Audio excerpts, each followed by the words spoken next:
Olá, pessoal, boa tarde. Muito boa tarde. Estou fazendo um teste aqui para receber a nossa convidada. Sejam muito bem-vindos a essa live tão desejada pelo nosso grupo de pesquisa Prodim. Luara, querida, eu já enviei o convite para você. Boa tarde, professora Vanessa Leme, amigas de pesquisa. Estou aqui aguardando a nossa convidada, Luara Santos. Oi, Luara, estamos por aqui já. Muito bom ter vocês aqui conosco. Vamos compartilhar essa live, vamos convidar, vamos incomodar os grupos. Compartilhem o link da live.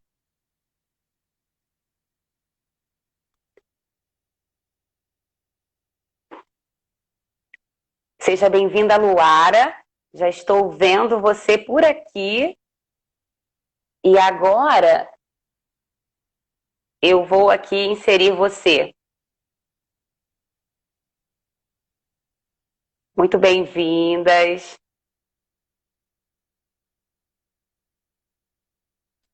Pronto, Luara, convite enviado. Estou só aguardando você agora.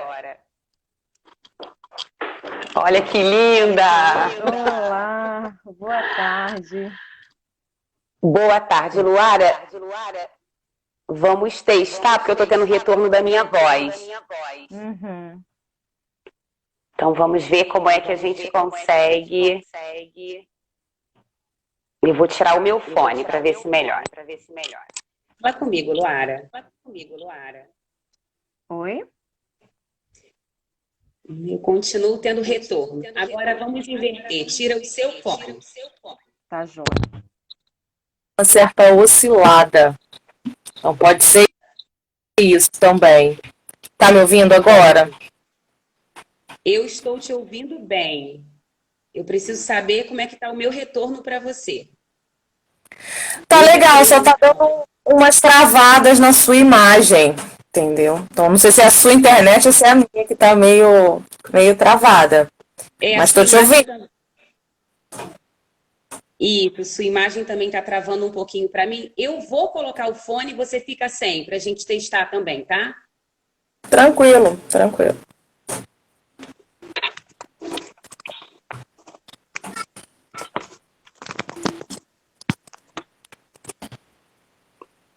Vamos lá. Você está me ouvindo? Sim, tô te ouvindo.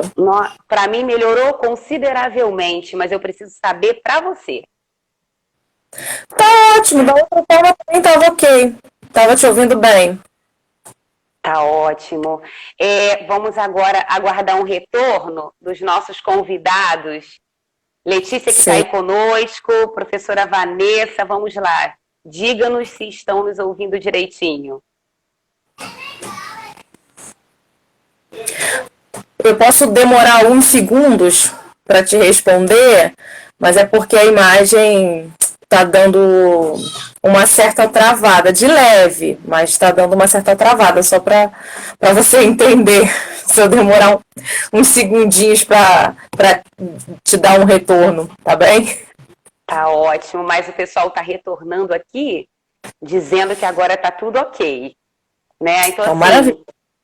Isso, conforme nós já tínhamos combinado, vamos dar aí uns 2 minutinhos, porque o pessoal está entrando na live e aí nós queremos desejar boas-vindas aos nossos convidados e dizer que é, assim, uma honra, Luara Santos, em nome do meu grupo de pesquisa Prodim, né, que está sob a responsabilidade e supervisão da professora doutora Vanessa Leme, que nos orienta lá na UERJ. É uma honra receber você aqui para essa live tão significativa, tão singular. Então, seja muito bem-vinda para esse papo agradável e essa conversa tão cheia de sentidos e significados. Eu aqui agradeço, Adriana, a você, a seu grupo de pesquisa, a todas as pessoas envolvidas, né? É muito importante nesse processo de construção que a gente fale, mas que também que a gente se escute, né? Esse é um ponto muito importante, assim. As questões relacionadas, né, a tudo que a gente vai tratar aqui hoje, elas vêm sendo pautadas há muito tempo, né? Então, a grande questão é a escuta, né? A grande questão é a escuta, então eu agradeço por ter essa escuta e também quero te escutar e através de você escutar ao seu grupo de pesquisa, as pessoas envolvidas nesse trabalho tão importante. Que a gente consiga se escutar hoje, né? Isso é muito importante. Com certeza, Luara. Luara, você me ajuda com o nosso tempo, mas eu também tenho aí as minhas amigas de pesquisa que vão nos dando um feedback aí, porque nós sabemos que o Instagram ele tem um tempo aí de quase 1 hora de live, mas passa tão rápido, né, Luara? Sim. Eu tô com olha aí o pessoal te agradecendo já. Olha que maravilha. Receba esse nosso carinho. Obrigada, gente. Isso. Vamos aguardar assim mais 2 minutinhos para que nós possamos, de fato, iniciar essa conversa, as apresentações. Com certeza, professora Vanessa. Se cair, nós entraremos novamente. Isso aí. Somos persistentes. Ouço vozes de criança, que é uma delícia de ouvir, né, Luara? Pois é, aqui vai ser o nosso som de fundo. Os desenhos, a criança, enfim. Isso é uma maravilha, gente. A casa está viva, cheia de vida, não é isso? Sim, com certeza. Bem, já temos aí mais alguns convidados. E vamos aguardando. Eu vou pedir para as meninas do grupo para avisarem lá, coloquem no Facebook que nós já iniciamos a live. Isso também nos ajuda, porque conforme nós conversamos, né, Luara? São tantas lives e tantos eventos que o povo não dá conta. E aí, por vezes, cai em esquecimento. Então, nós precisamos, de fato, desencadear aí, publicar, compartilhar, coloquem nos grupos de WhatsApp e vamos com tudo nesse papo aí maravilhoso. Bem, Luara, e aí, já, professora, já sim, é automático. Ao final a gente faz aí as terminações, né, para guardar essa live aí. Pode ficar tranquilo. Bem, Luara, nesse primeiro momento, e aí, como a live fica gravada, eu vou já, como combinamos, fazer a nossa introdução, porque à medida que as pessoas forem chegando, elas vão se familiarizando, né? O que você acha? Sim, acho ótimo. Quem não puder assistir agora, assiste depois, né? É importante mesmo a gente ter esse momento para agora ou para depois. Vai ser muito importante. Sim, sim. E assim, entenda esse momento como um presente, tá?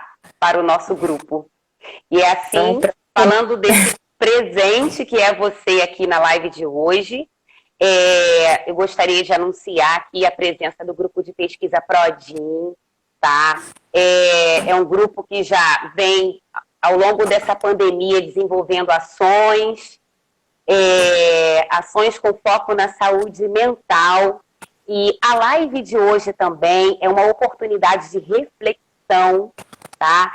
É uma oportunidade para que nós possamos repensar a prática pedagógica dos professores, é uma oportunidade para que nós possamos também refletir sobre o trabalho da docência no Brasil, né, Luara? Sim. E sobre todos os assuntos, dentre eles o racismo, né, que tem aí sendo evidenciado cada vez mais, e nós vamos trazer um olhar diferenciado para essa nossa conversa. Então é com muito carinho que nós iniciamos essa live. Quero agradecer a todas as meninas do grupo de pesquisa que vem divulgando esse trabalho maravilhoso, a professora Vanessa Leme, que está à frente do nosso grupo, com ideias maravilhosas e nos dando essas oportunidades, né, para que nós possamos, de fato, contribuir e partilhar conhecimentos. É uma das maravilhas que o ensino público nos proporciona, nos oportuniza, né, Luara? Então é isso. E eu também não poderia deixar de agradecer a Fernanda Galvão, que é uma amiga em comum minha e da Luara. A Fernanda vem acompanhando a pesquisa que eu tenho desenvolvido junto à professora Vanessa com professores, com foco nas habilidades sociais, autoeficácia docente, e ao mesmo tempo ela vem acompanhando a pesquisa da Luara, né? Ela vai falar para a gente já já, mas a Luara tem toda aí uma pesquisa, uma investigação sobre a trajetória de professoras negras. Então, assim, gratidão, Fernanda, por visualizar, né, e fazer a ponte de duas universidades. Então, assim, eu me chamo Adriana, para quem não sabe, tá? E eu estou aqui com muito carinho agora para ouvir você, Luara, para que você se apresente, para que você fale um pouco de quem é a Luara. E eu vou mais à frente um pouquinho, tá, Luara? O nosso grupo, nós estudamos a teoria bioecológica, a gente até já conversou um pouquinho, né, Luara, sobre isso. E nós consideramos o indivíduo em seus diferentes papéis, em seus diferentes contextos. Então, queria que você falasse um pouquinho para a gente quem é a Luara. Quem é a Luara um pouquinho no contexto familiar e quem é a Luara como profissional e em toda a sua trajetória acadêmica. Seja muito bem-vinda, agora é com você. Bom, mais uma vez, muito obrigada, Adriana. Obrigada a todos. Obrigada, Fernanda, queridíssima, por essa ponte, né? Fernanda Galvão foi minha coordenadora enquanto professora no município de Itaboraí. Assim, alguém com quem eu pude trabalhar diretamente, uma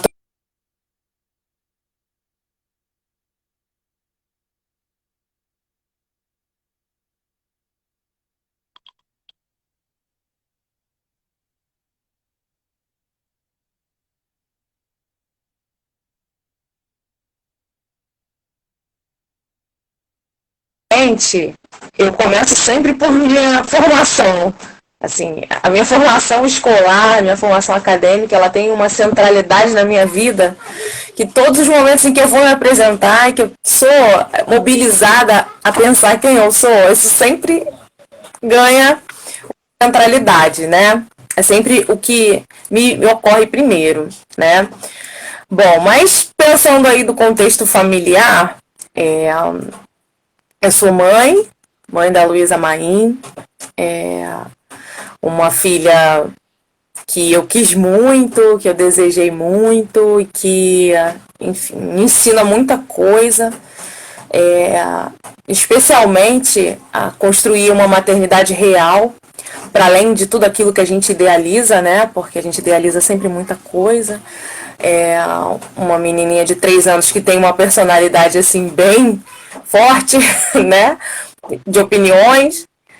E enquanto mãe eu venho buscando construir esse caminho da educação positiva, afirmativa e ao mesmo tempo sem desconsiderar esse lugar da autoridade, que é importante, né? Da figura de autoridade. Mas enfim, estou aí em processo, estou me construindo e está sendo muito bacana essa construção. Sou mãe, sou professora da educação básica. Minha primeira formação foi no curso normal, no Instituto de Educação Professor Ismael Coutinho, IEPIC, em Niterói. Lá eu estudei durante 4 anos, me formei professora, né, de primeiro segmento, educação infantil, e logo em seguida fui para a universidade. Meu primeiro projeto era cursar pedagogia.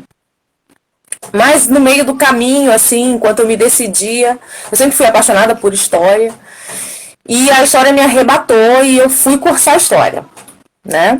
E aí, no ano seguinte, a formatura do ensino normal, da escola normal, eu fui para a UF, Universidade Federal Fluminense, para cursar história. Cursei história, e aí fui seguindo, atuando na educação básica, na rede pública, como professora de primeiro segmento. E a partir de 2012, né? Eu me formei em 2011 e a partir de 2012 como professora de História no município de Itaboraí. A partir de 2013, professora da Educação de Jovens e Adultos no município do Rio, né? E aí, nesse meu percurso, né, formativo, eu tenho um momento, assim, que ele é detonador na minha trajetória, e aí é detonador na minha trajetória enquanto professora, enquanto pesquisadora, enquanto mulher negra, né? E isso reverbera até na minha maternidade, que é o momento em que eu ingresso num mestrado em Relações Étnico-Raciais no Cefet, né? No Programa de Pós-Graduação em Relações Étnico-Raciais. Isso em 2013.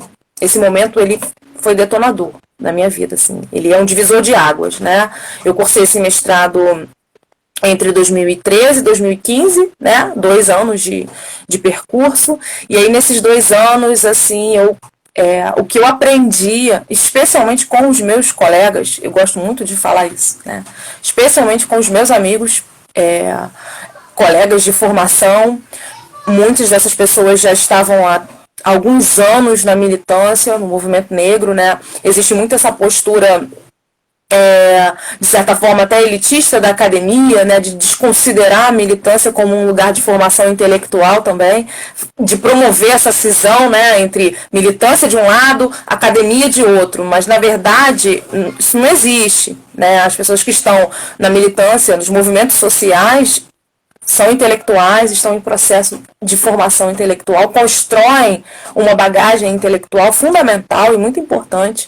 Então, para além da formação acadêmica que eu tive no mestrado em Relações Étnico-Raciais, eu destaco principalmente todos esses conhecimentos que eu pude construir com esses amigos, com esses colegas que eram intelectuais, são intelectuais do movimento negro, né? E da vida também, né? Especialmente.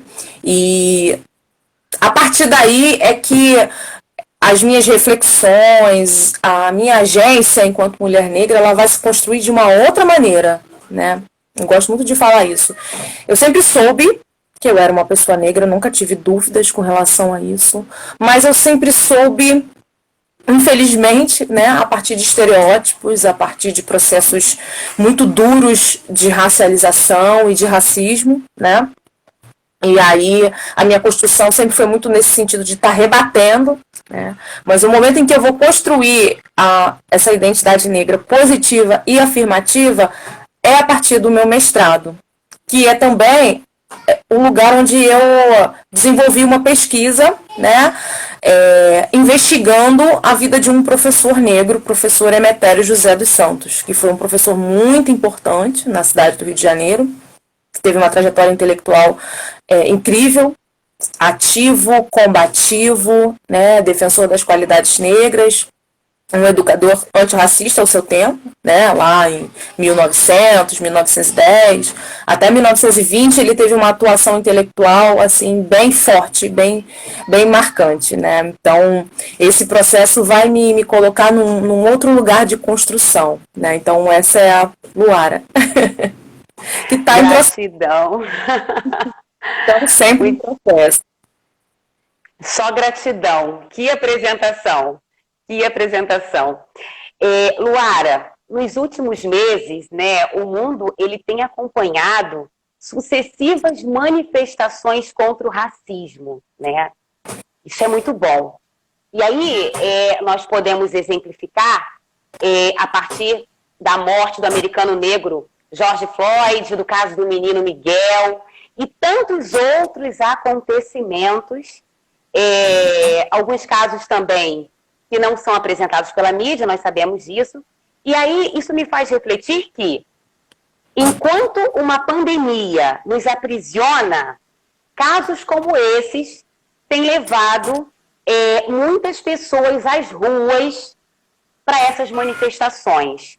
Então, Luara, já adentrando aí nessa temática tão relevante, vamos conversar um pouquinho sobre o racismo estrutural? Sim, vamos. Pra gente sobre a sua experiência com essa temática, Luara? Bom, quando a gente fala de racismo, quando a gente fala de relações raciais, a gente está falando de um conjunto, né?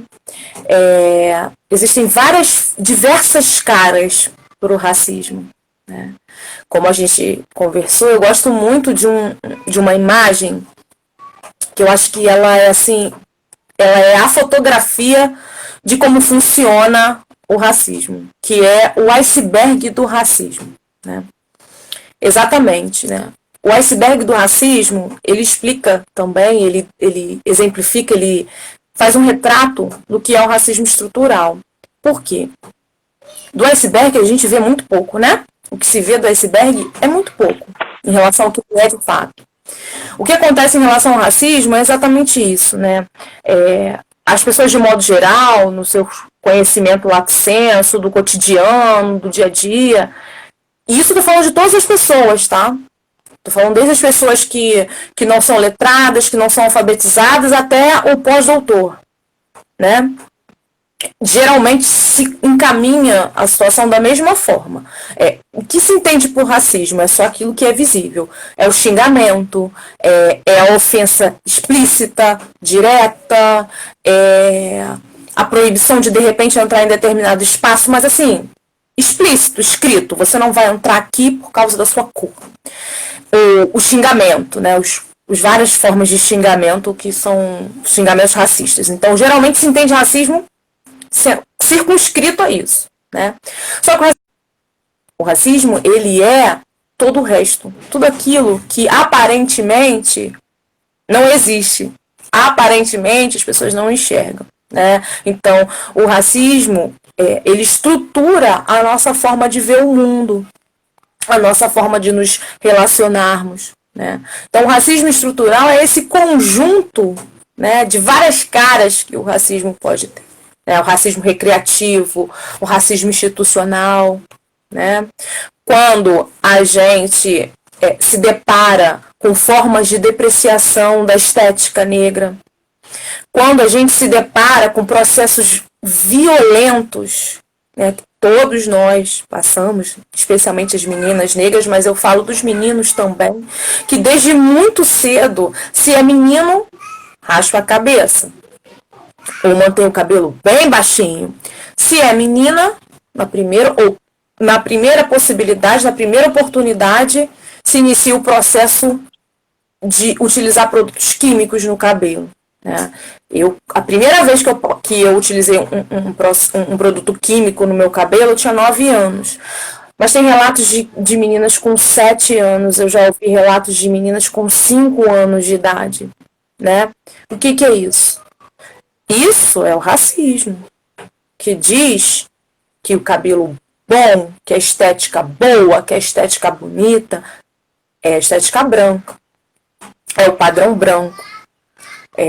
Isso, né, no senso comum, a gente... não, isso é só uma questão de escolha, isso é só uma questão de gosto. Mas então, os nossos gostos, eles são moldados a partir dessas perspectivas, que vão sempre inferiorizar as características negras e vão colocar num patamar acima, né? Vão colocar como um padrão, como a norma, como aquilo que é belo, bonito e bom, as características brancas. E, né, isso é um dos aspectos do racismo estrutural lá do iceberg. Mas é todo um conjunto de entender a estética branca como melhor, como superior, de enxergar a população negra, as pessoas negras, a partir das lentes dos estereótipos, né? Isso tudo vai ser o norte, o centro de várias ações de exclusão na nossa sociedade. Por exemplo, a questão do genocídio da juventude negra, né? De todas as mortes que acontecem, 75% são jovens negros que são mortos. Isso está nesse pacote, né? Tem as questões da violência urbana, tem as questões do tráfico de drogas, dessa guerra. Tem tudo isso nesse grande Caldeirão. Mas não é coincidência que de todos os assassinatos que ocorrem no nosso país, 75% seja de jovens negros. Isso está sendo orientado, está sendo guiado por essa perspectiva de olhar o jovem negro, o rapaz negro, como um bandido em potencial, né? Então, é assim que funciona o racismo, o iceberg do racismo, o racismo estrutural. Ele vai guiando, ele vai nos orientando de uma forma, na nossa sociedade, muito cruel. Foi importante você falar do caso do George Floyd.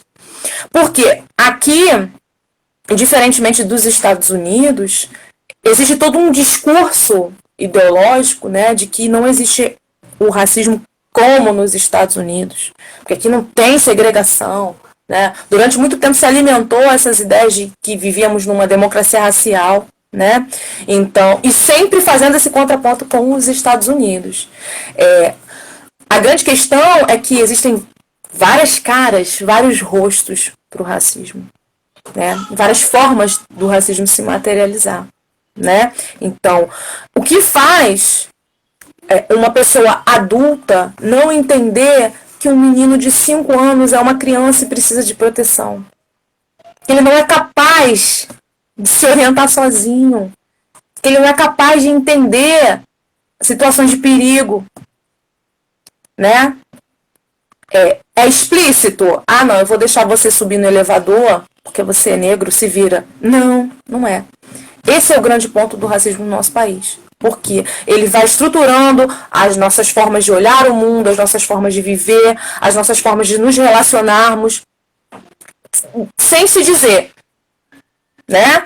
E aí quando tudo isso vem à tona, quando tudo isso é pautado como, olha, essa prática aqui é racismo, imediatamente as pessoas correm para os seus lugares de proteção e de refúgio, porque ninguém quer ser racista. Que bom que ninguém quer ser racista, né? Sinal de que a gente não chegou, né, no fundo do poço. Mas ir para esse lugar de que não somos racistas, não sou e acabou, não resolve a situação, né? Então, o racismo ele vai se estruturando, vai estruturando as nossas vidas e vai se perpetuando também, muitas das vezes, por conta dessa ausência de uma postura crítica, de autocrítica, de se questionar mesmo, porque é difícil você se olhar no espelho, gente, isso aqui que eu fiz, será que isso foi racista? Sinceramente, né, eu acho que esse é um dos pontos dessa questão que enfim, é muito ampla, né, mas se eu for tentar resumir é isso, assim, o racismo estrutural, ele envolve práticas de exclusão institucional, ele envolve práticas do que se chama de racismo recreativo, que é esse racismo do costume, do cotidiano, da convivência, né? As questões da estética, do intelecto, pessoas negras, como recentemente, né, a gente foi agraciado, entre muitas aspas e com muita ironia, né, com a fala lá de uma grande executiva de uma instituição bancária aí, né, que não tinha como contratar pessoas negras para cargos de chefia porque não dava para nivelar por baixo, né? É a certeza absoluta que um profissional negro, por mais qualificado que ele seja, ele vai significar esse nivelar por baixo, né? Mas como você pode ter certeza que ele vai ser esse nivelar por baixo, se você não trabalhou com ele, se não existiu oportunidade para ele, né? Então, assim vai acontecendo o racismo estrutural e assim, né, pessoas negras vão sendo excluídas sistematicamente, sem se dizer, né, sem ter uma plaquinha, não quero você aqui não porque você é negro. Não. É todo um conjunto, né? Ah, não, mas não é tão bem formado assim, mas vamos nivelar por baixo, porque tem as questões sociais. Sim, existem as questões sociais, óbvio, a gente não está aqui para negar, né? Mas isso jamais pode ser entendido como uma incapacidade intelectual da parte da população negra. Da população negra, né? Nossa. Você está me ouvindo, Luara? Tá, né? Então, assim. impossível não se envolver e não se emocionar com as suas palavras, porque o Prodim, né, o nosso grupo, já vem há algum tempo estudando aí os anos finais do ensino fundamental e tantas outras problemáticas nas quais os nossos adolescentes, os professores, né, estão envolvidos, inseridos aí nesse microsistema escola. E quando você, a partir das suas experiências, né, também contribui com cada um de nós, com seus conhecimentos teóricos, com a sua pesquisa, eu fico pensando na relação que a gente consegue estabelecer aí, com os exemplos que você nos apresenta e com uma classe de habilidades sociais muito importante, a qual nós estudamos no grupo, que é a classe de empatia. Porque o que nós vemos hoje em dia é assim, eu sou empático, né? Vai ficar tudo bem. E aí, conforme nós estudamos, não basta você colocar a mãozinha no ombro da pessoa e dizer assim, vai ficar tudo bem, e você sai por aí aos 4 ventos dizendo que você usou de empatia, né, com a pessoa só porque você bateu no ombrozinho dele. Não é isso. Empatia vai muito além. Empatia envolve expressar solidariedade, saber ouvir, o respeito, enfim. E eu gostaria, Luara, falando um pouquinho de empatia, a partir das suas experiências, vivências, pesquisas, como é que a gente consegue estabelecer uma relação entre a empatia, o racismo, o contexto escolar? Você poderia falar um pouquinho para a gente, a partir das suas experiências e estudos? Então, falar muito da minha experiência, né, enquanto professora, enquanto mulher negra, enquanto educadora, porque na pesquisa eu não caminho por essa trilha, né? Eu caminho por outras veredas, né? Por conta das ferramentas da pesquisa histórica, que são outras. Mas enquanto professora, enquanto mulher negra, educadora, eu entendo, né, que isso tem a ver com o que a gente estava conversando aqui no início, né? A questão da escuta. O que eu estou falando, assim, todos os momentos que eu pude falar, o professor que eu pesquisei no mestrado, o professor Emetério, falava lá em 1910. Antes dele, já tinham outras pessoas falando, né? Então, a grande questão, muitas das vezes, é a falta de escuta, né? Então, acho que no nosso cotidiano escolar, a gente, enquanto educador, isso não tem a ver com culpabilização ou coisa do gênero, né? A gente tem uma estrutura muito complicada, né? Uma estrutura de trabalho muito complicada, né? Nós, professores da educação básica, das redes municipais, da rede estadual, a gente não tem condições de trabalho ideais, né? A gente dá muitos tempos de aula, a gente sempre trabalha em mais de uma escola, corre para um lado, corre para o outro, e aí o professor de disciplina, geralmente, ele está focado na questão do currículo que tem que ser ensinado ao longo do ano, dos conteúdos, das avaliações, né? É uma série de coisas que nos amarram, né? E que muitas das vezes acabam nos levando até a uma mecanização da nossa prática, da nossa atividade. Só que a nossa prática, a nossa atividade, não é para ser mecanizada, porque nós somos intelectuais. A gente produz conhecimento, a gente incentiva os nossos alunos, ou pelo menos deveríamos, né, a produzir conhecimento, a construir conhecimento. A estrutura, na maioria das vezes, nos leva mesmo a reprodução, muito mais do que a construção. Mas, enfim, no nosso contexto, a gente é levado por essas questões todas, muitas das vezes a gente não tem escuta. A gente não é capaz de ouvir. E ouvir não é simplesmente parar e escutar o que teu aluno está te trazendo, mas é você ser capaz de pelo menos tentar compreender aquele universo ali, aquele universo de relações, né, de saberes, de experiências, né? Acho que esse é o nosso maior desafio, né, enquanto professores, enquanto educadores, né? E isso tem tudo a ver com relações raciais, né? Por quê? Não me atinge, né? Se não me atinge, se não me afeta, então isso não tem importância. Isso é só um detalhe, né? E aí, muitas das vezes, você é uma pessoa bacana, legal, que procura ser uma pessoa que faz o bem, que apoia, né? Procura ser uma pessoa que quer construir uma sociedade melhor, né? Mas então, numa sociedade racista, como diz Angela Davis, não basta você não ser racista. Eu não sou racista. Não. É necessário que você seja antirracista. Tem uma diferença muito grande, né? Entre você não ser racista, e aí, se a gente for pensar, enquanto que o racismo estrutura as nossas vidas, isso é praticamente impossível, porque isso está entranhado na nossa sociedade, né? Mas, enfim.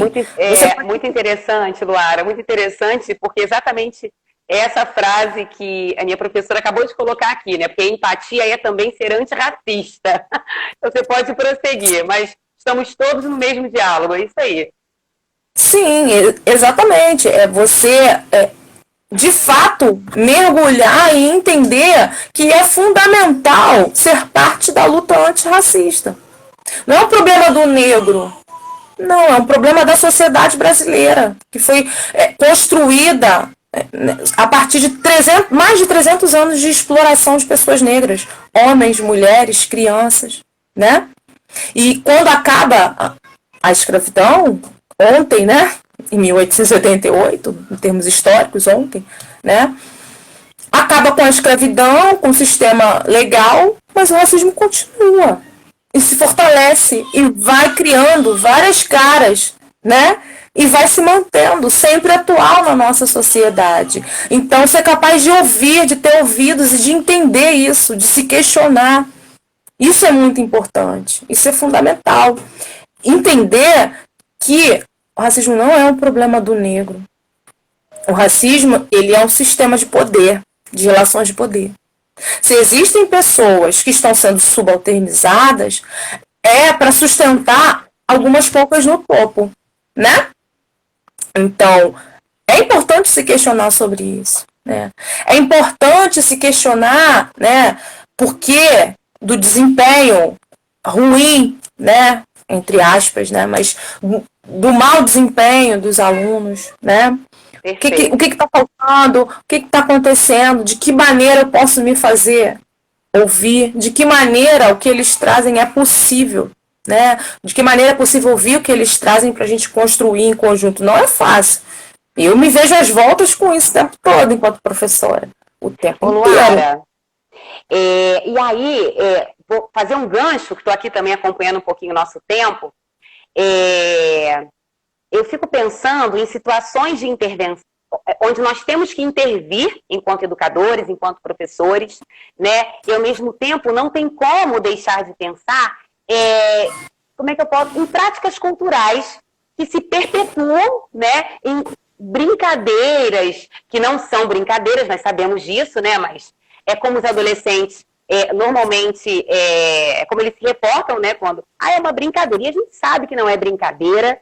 E muitos, como nós conversamos anteriormente também, muitos professores também, até por falta de conhecimento, né? Não é porque não querem, eles acabam não sabendo como intervir em situações que envolvem esse tipo de prática na sala de aula. Então, eu queria que você falasse um pouquinho sobre isso.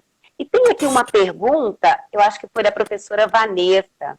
Ela perguntou se você acha que os professores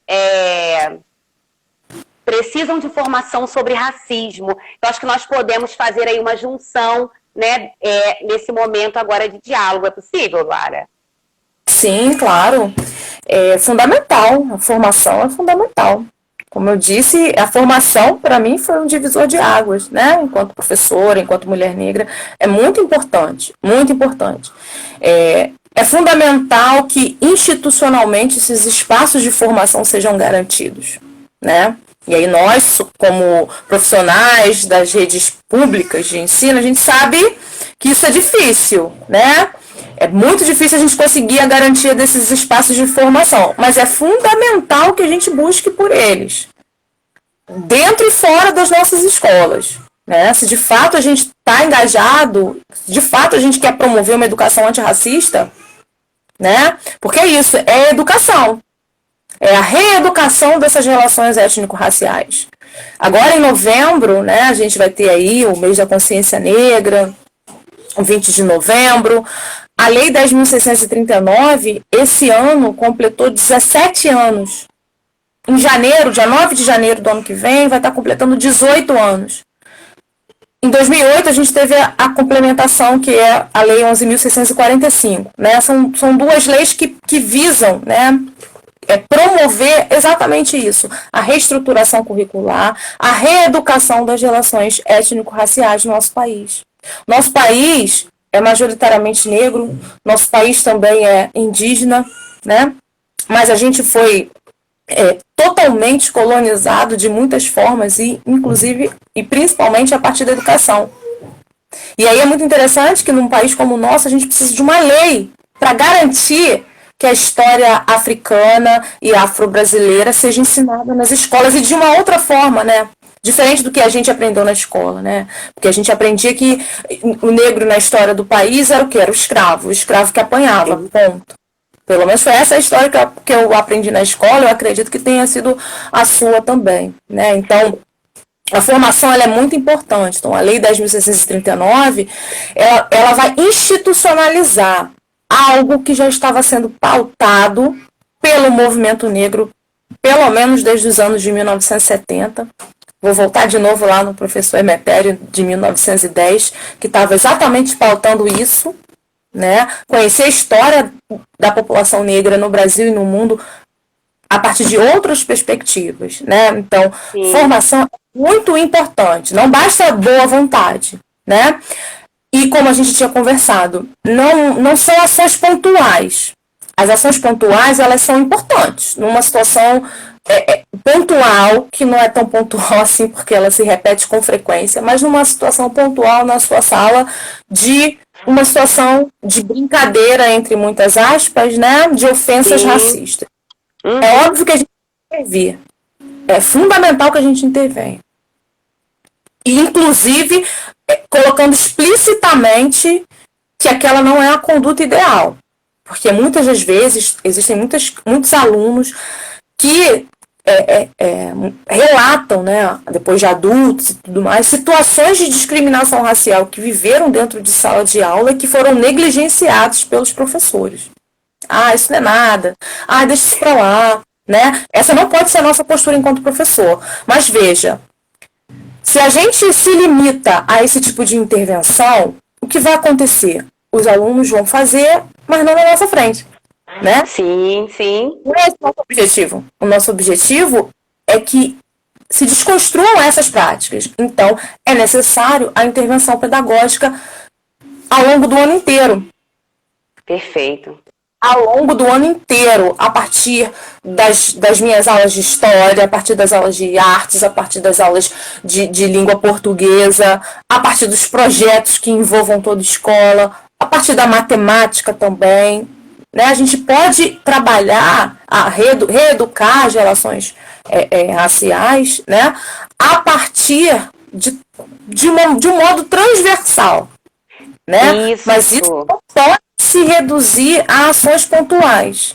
O 20 de novembro, novembro nas escolas, que nem todas as escolas, né, consideram, né, mas a lei diz que o novembro precisa ser trabalhado nas escolas, mas é importante que a gente entenda que o novembro ele é a culminância.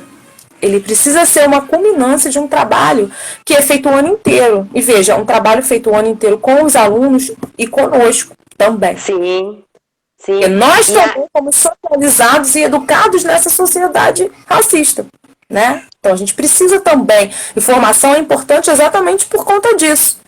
Porque a gente também vai rever as nossas práticas, a gente vai rever as nossas crenças, a gente vai rever de que maneiras a gente né, no nosso cotidiano, no nosso dia a dia enquanto professores, pode estar reproduzindo. Luara, olha, eu gostaria de estar assim, bem próxima de ti, sabe, para te abraçar por essas palavras. Porque quando nós apresentamos nessa temática de live, para além dos livros didáticos, né? E aí eu vejo aqui um comentário da professora Mônica Martins, que está aqui, que é uma grande amiga, sabe? E ela vem falando, evidenciando também o papel da família, né? Sim. Nessas práticas antirracistas, quer dizer, o que você pensa sobre o papel da família? Eu acho que ainda dá tempo de falar um pouquinho. Nós estamos falando do contexto escolar e me causa, assim, muita satisfação e, ao mesmo tempo, emoção quando a sua fala vai de encontro ao que nós temos discutido com frequência lá no nosso grupo de pesquisa da UERJ, o Prodim, né? Então, assim, e aí você vem falando da formação do professor, que modéstia à parte, muito me interessa, é uma temática que muito me interessa, e você vem destacando o quanto que é importante, sim, mas vai para além de uma intervenção, vai para um trabalho que se desdobra de modo transversal, não é isso, Luara? E aí sim, não tem como não pensar no PPP, no projeto político-pedagógico, porque a partir do momento que uma escola identifica essas problemáticas, eis aí também uma oportunidade, ao invés de nós ficarmos presos e focados apenas naqueles conteúdos, né, naqueles descritores, enquanto a escola e os alunos e professores clamam por ações de intervenção. Então, assim, muita gratidão. E se você puder falar um pouquinho aí da família, né, como apoio, né, à escola, eu agradeço. Então, assim, a gente vive numa conjuntura, né, apesar de todos os reveses, a gente vive numa conjuntura de florescimento da luta antirracista, né? Sim. E isso tem a ver com as redes sociais que, assim, ampliaram sobremaneira, né, essas vozes que já vêm falando já há bastante tempo, né? Então, eu entendo que a escola é um dos espaços educacionais de formação, mas a gente não se forma só na escola, né? A gente se forma em vários outros lugares. Então, a luta antirracista ela precisa ser uma luta, e ela é uma luta que precisa abarcar todo esse iceberg do racismo que a gente falou aqui. Então, ela tem que estar na escola, mas ela também precisa estar nos meios de comunicação. O aluno negro, a família negra, ou até mesmo, e também as pessoas que não são negras, né, precisam abrir uma revista, ligar uma TV, ver um filme, ver uma novela em que pessoas negras estejam representadas de forma positiva e afirmativa.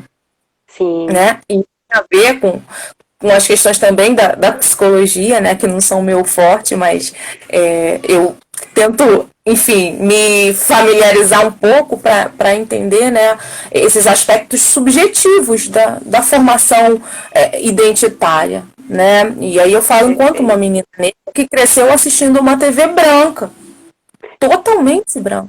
Eu não estava me vendo ali em nenhum lugar. Então, qual vai ser a minha construção? Vai ser uma construção de identidade de uma certa forma, eu vou me entender como imperfeita, eu vou me entender como alguém que não cabe, que não faz parte, mas que, né, vou buscar de alguma forma me encaixar naquele lugar que se vende, se propagandeia como lugar do que é bom, do que é bonito, do que é belo, do que é inteligente, né? Então, para atingir famílias, assim, né? A gente pode atingir as famílias e deve atingir as famílias, né? A partir das nossas interações na escola, a partir desses projetos, né?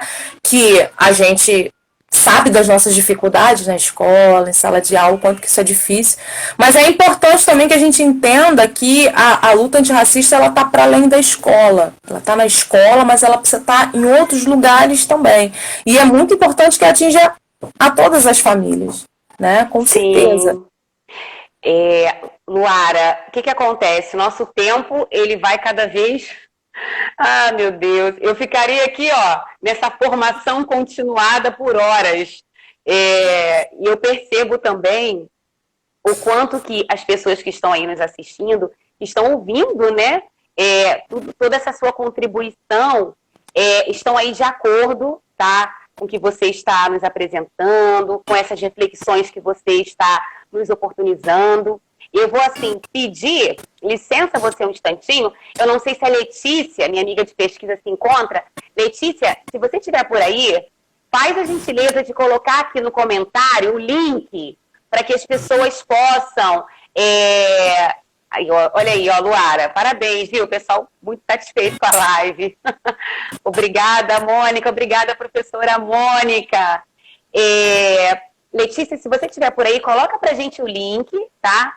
E compartilha, porque vocês vão entrar nesse link e vão definir em uma palavra esse momento, essa live aqui com a nossa convidada Luara Santos, tá? Com apenas uma palavra vocês conseguem definir como é que foi esse momento e essas reflexões sobre a live. Eu vou agradecer muito. Luara, você falou também que tinha algum conhecido com esse link também, né? Eu passei para você, ele tá por aí? Então, tá, mas não tá, porque tá com a criança. Entendo. Mas eu acho que a Letícia tá sim. Olha, a professora Vanessa Leme, em nome do nosso grupo de pesquisa Prodin, agradecendo. Olha aí, ó. Eu que agradeço. Muito bom. Olha aí, professora, quem sabe, né? Olha aí, nossas amigas Luana, agradecendo também. Quem sabe, professora, receber a Luara lá no nosso grupo. Obrigada, Fernanda. Então, assim, mais uma vez, Luara, eterna gratidão. Nós sabemos que no momento da live, por vezes, nós temos aí menos de 20 pessoas visualizando, mas depois que é compartilhada, muitas das vezes nós atingimos 200 pessoas, 300 pessoas, e aí, enfim, não se esgota, né? Porque a gente acaba compartilhando e todo mundo quer ouvir sobre a temática. Então, assim, gratidão mais uma vez. Foi, assim, maravilhoso estar aqui com você, maravilhoso ouvir todas essas contribuições. E eu quero destacar algo muito importante, sabe? Enquanto, muitas das vezes, falta aí esse valor, né? A gente muitas das vezes assiste na TV essa desvalorização à universidade pública, não vou entrar em detalhes, mas nós temos aí uma potencialização a partir do momento que a UF, na sua pessoa, se encontra com a UERJ, né? Por meio do meu grupo, e nós estamos aí representando duas universidades públicas que não estão de brincadeira e que estão aqui compartilhando suas pesquisas. E isso é muito importante. Luara, com você aí as palavras finais. Bom, eu quero agradecer a escuta demais, agradecer estar aqui com vocês e dizer que o que eu gostaria de reafirmar é que não é um caminho fácil, né, esse caminho de se entender como parte disso tudo, né, enquanto uma pessoa negra, enquanto uma pessoa branca também. É difícil para todo mundo, não é um lugar de acomodação, muitas das vezes é um lugar de conflito mesmo, mas se de fato a gente quer construir uma outra sociedade, a gente quer construir o que a gente viveu, do que o que a gente vive, eu acho que é arregaçar as mangas, né?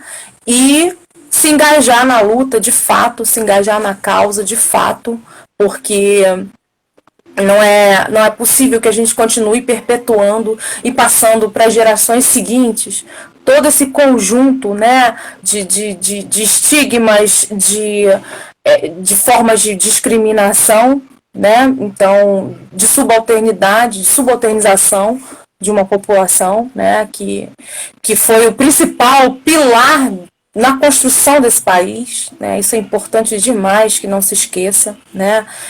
Foram os nossos antepassados negros que ergueram essa nação, esse país. Então, é fundamental que se entenda isso, né? É fundamental que se entenda e que a gente se engaje para valer mesmo, né? E busque informação, e busque conhecimento através de live, através de artigo, de todos os meios possíveis, para que a gente de fato possa fazer a diferença, para que a gente de fato possa se engajar na luta e colocar em prática aquilo que a Angela Davis fala, né?